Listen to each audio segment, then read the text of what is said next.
Welcome to Be Inspired, your ultimate resource for finding inspiration and living consciously in a rapidly changing world. And welcome to Still Blooming Conversations with the Artists. I'm Francesca Durham, curator of this group exhibition on view at the Art Gallery of Burlington from February 7th through to May 24th. This exhibition asks a question I've asked myself many times. What does it mean to still be blooming?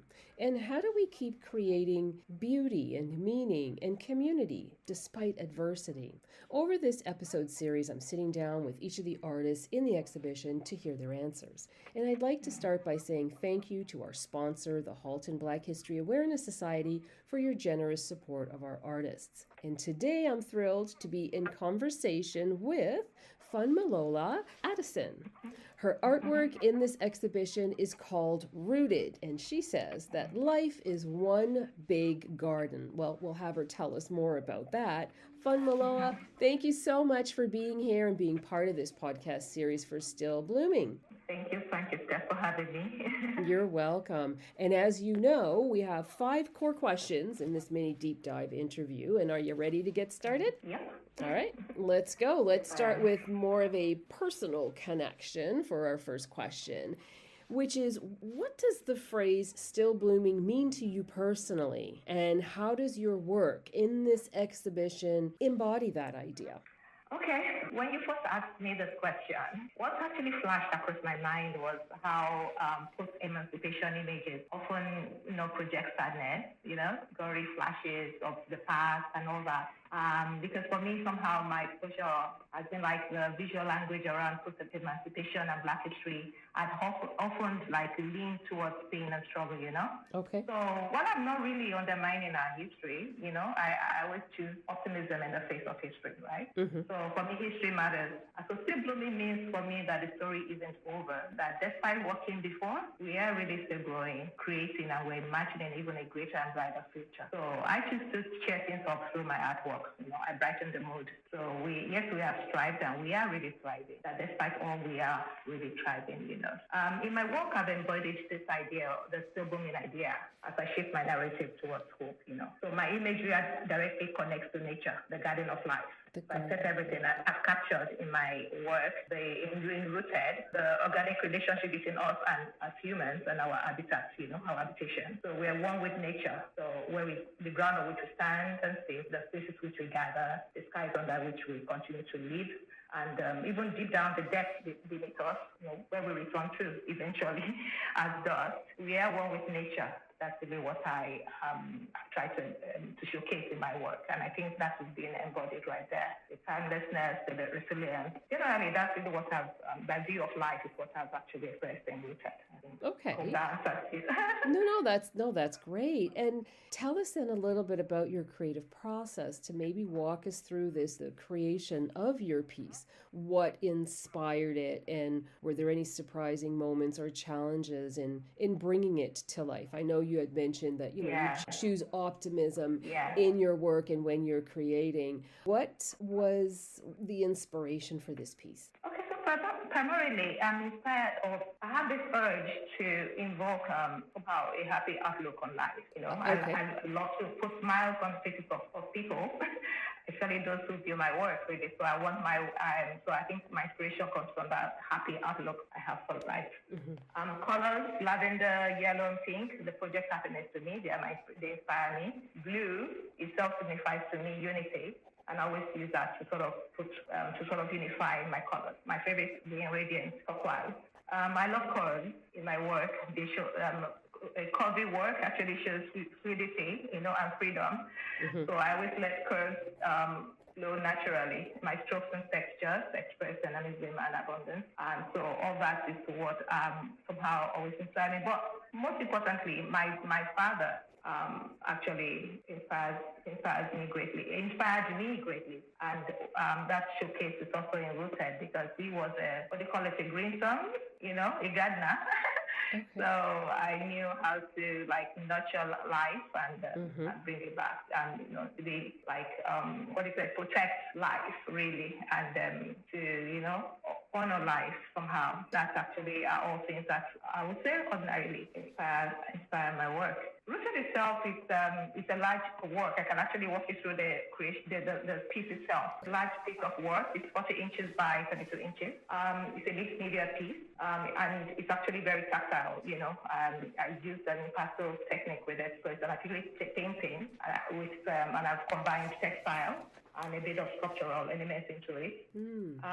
So the color composition itself is very colorful. I sort of basically vomited color onto the canvas, So it's a colorful scene of figures in the landscape beneath a tree, gathering beneath a tree, branches that has like a kind of rainbow motif.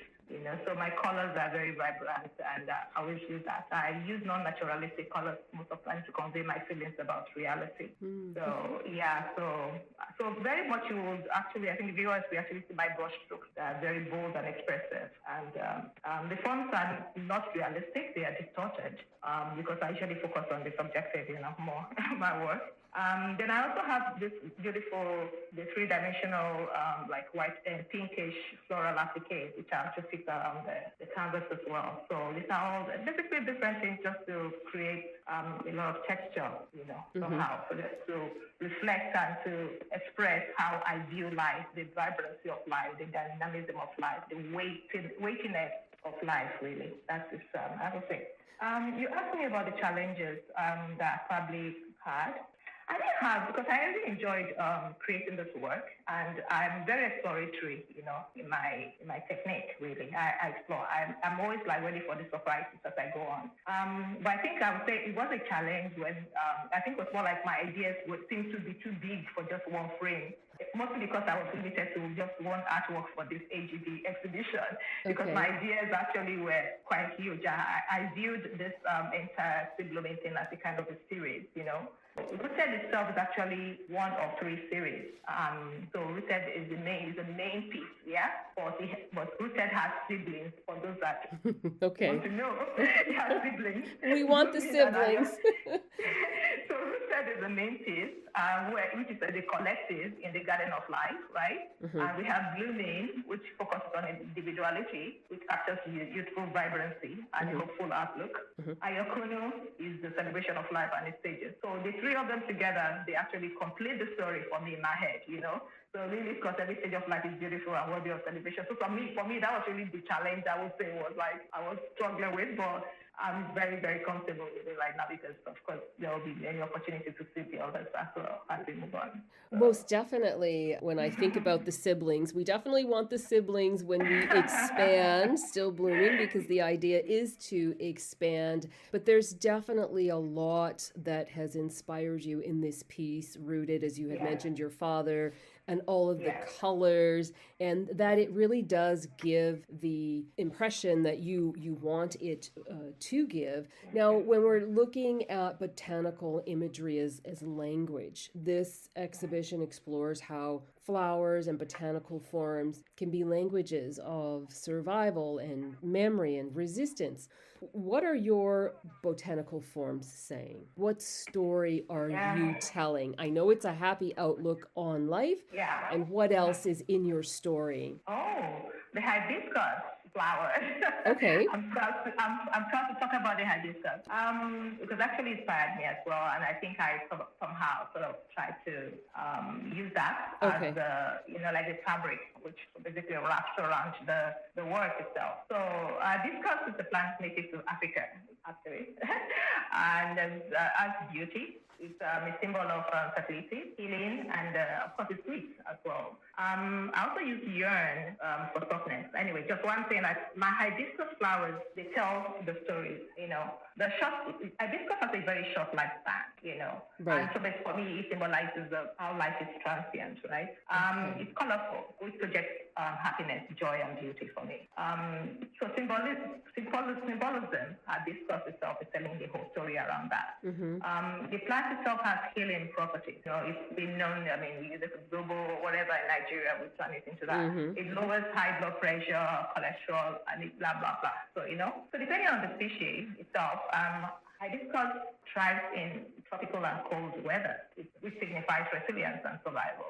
So hibiscus for me is more than a flower. It's a living metaphor for life, growth, and endurance, and generally a living metaphor for our journey, in this life. So that's, I think, for me, is what the story somehow that's coming out of, my choice of hibiscus itself.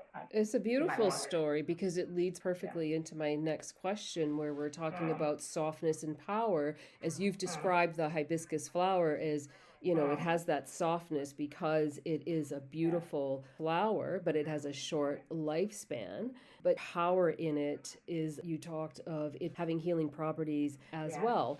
And so my next question is that the exhibition repositions softness as sovereignty, challenging the idea that beauty or botanical imagery is just decorative. So how does your work speak to the tension between softness and strength?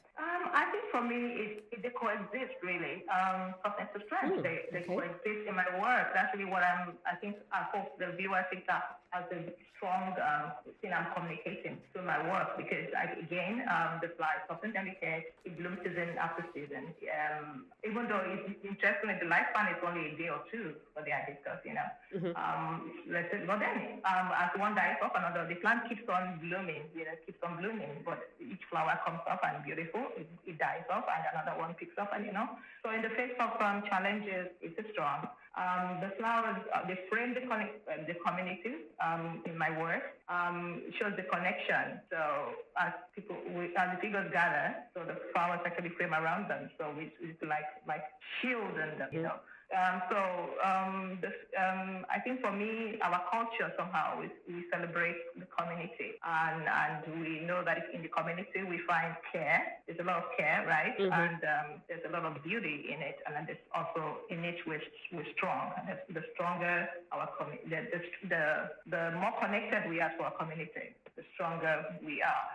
So I think for me that it's a coexistence really that I see. There's no strain and there's no tension. I don't see that. Okay. And if somebody was to encounter your work in this exhibition, whether it's in person or if they were looking at the digital catalog, what do you hope they take away? What is it that you want them to feel and to understand? I want to take home, I want to have a kind of sense of joy, hope, and connection. I think that's really. I will wax a bit poetic here. But life is one big garden, and we are the blossom.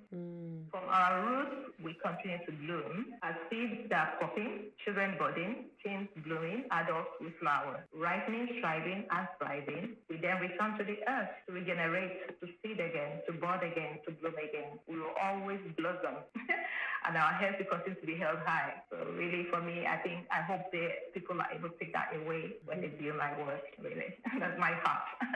I absolutely think that the message will come across clearly: joy, hope, connection, and as you had mentioned, the softness and the strength being able to coexist. It's all there in your piece, and I can't wait for people to see it. My last question to you: who has influenced your understanding of beauty and resistance and creativity? Are there artists or thinkers or anybody that has helped shape your work? A lot over the years I've spent on earth. So my work is shaped by a mix of cultural, artistic, and personal influences. Culturally, I'll start with culturally. My heritage, Yoruba, we have the tales by moonlight and storytime under the tree kind of a thing. And that's really how we view communities, and that's really showcased in we sit under the tree for storytime and all that kind of thing. It's actually the way we go culturally. Music, major influence. I will just zooming to women of liberation like Nina Simone, Tracy Chapman, Tina Turner, and of course Nigeria's Asha. Then aesthetically, I grew up fascinated by Japanese art, European flower gardens. Homes and Gardens, the magazine was a big part of my youth. I used to drool over them. So in terms of gardens and all the landscapes and co, I've always loved that. Artistically, I draw inspiration from creatives who use color, form, and texture to tell their story and celebrate life. A bit of Matisse here, a bit of Vasquez here, acrylic, different kind of, throw them in the mix. I don't particularly have any one huge artist I would say I really follow or something, but like I said, should you like celebrate life through color, form, and texture? Yes, I would say that's my inspiration. In literature, I must say, Chimamanda Ngozi Adichie. She's a Nigerian writer. So the Purple Hibiscus, one of the books I love, which left a lasting impression on me. And it shows that in the book, you see, it talks about endurance and struggle for freedom. And the story ended with hope, which resonates very deeply with me. In architecture, because I'm an architect, of course, my influences are great. Antonio Gaudi, the nature-loving architect of organic symbolism. Frankel Wright, which is fluid forms and harmony between humans and habitats. Humans and habitats are one. There must be oneness in them. Sangeri, of course, the timelessness of its structure. These are the three key architects they're my masters. So all of these experiences are cultural, musical, literary, artistic, and architectural. They come together in rooted somehow as they help me to explore community, resilience, and the ongoing act of blooming. So that's pretty much my thoughts on that. Yeah. Well, you have found your own huge garden of support to be inspired and to create. And Funmilola, I can't thank you enough for this beautiful conversation and for the gift of your work in Still Blooming. If our listeners wanted to find you somewhere online, where are you hanging out on social media? You can find me on Instagram. By Ajike, and then of course my website. Okay. On Instagram and my website, which is basically by ajike.com. Okay, I'll list that in the caption as well. By ajike.com, yes. And for everybody listening, you can see Funmilola's work and the full exhibition, including all 9 artists, at the Gallery of Burlington from February 7th through to May 24th. We also have a digital catalog and the complete curatorial statement, artwork, images, and more at francescadurham.com. And if you're a creator, a gallery owner, or an arts organization interested in community-engaged exhibitions, I encourage you to visit francescadurham.com to learn more about my curatorial practice. Thanks again, Funmilola, and thanks everyone for tuning in. Until next time, keep blooming and stay inspired.